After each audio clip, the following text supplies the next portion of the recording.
Thank you for joining me on another how-to video from Darebee. Today we're going to look at how to better do the standing to sitting to standing again test. It's not really an exercise, it's more like a fitness test. It tests out your fitness, it tests out your mobility, your flexibility, it tells you a little bit about your biological age.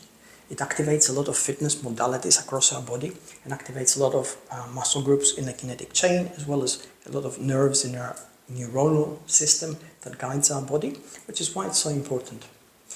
It looks fairly simple to do. It's like this. From here you stand with your feet apart, about shoulder width apart. Take one foot behind the other, so you cross over. Sit down on the floor, so you're like this. And from here now you reverse it and go straight up again. So you're like that. You can do it quickly, and it looks like this. Or you can do it slowly, and it looks like this.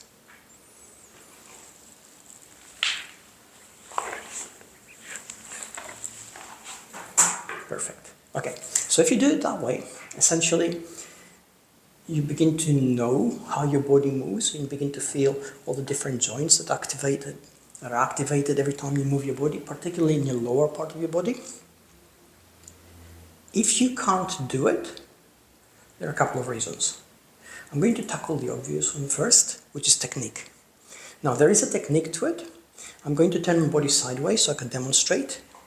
Again, I'm standing with my feet about shoulder width apart.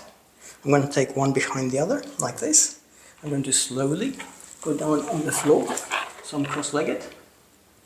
And now, if I let my body relax, and my body weight falls back, and I try to rise, no matter how much or how hard I press with my feet on the floor, I can't do it. Essentially what I've done is I've taken my body weight and held it at a length from my knee joints and my hip joints, and it's really hard to basically move it. But if I tense my abs and bring my body forward like this, now it becomes really easy. Like that.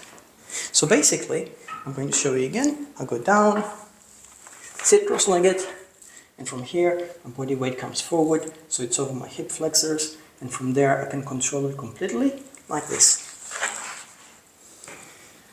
So that's a technique. If you find yourself unable to do it still, even though your technique is good, check to see that you're not suffering from any kind of injury in your knees or hips. You will know immediately, because if you try and do it, it will hurt. But sometimes it's a case of de-strengthening in those parts of the body as you recover from an injury. So if that's the case, there are exercises you can do that will actually help you become stronger and fitter and more mobile. And I'm going to link to them in the resource box on YouTube. I'm also going to link to our resource guide on this, which tells you a little bit more about this test, what it shows, how you can basically use it better, and how you can use it as a diagnostic tool to understand more about your body. So, essentially, use this sparingly, but fairly frequently in the course of a year to tell you how you're doing in your fitness, how you're doing in the way you age, how you do in the way of flexibility and mobility. And you can do it at two speeds. If you do it quickly, it's more like a strength test. So from here, if I was to go down the floor very quickly, and then rise up again quickly, it's a strength test of your hips and knees and lower back, essentially, and your core.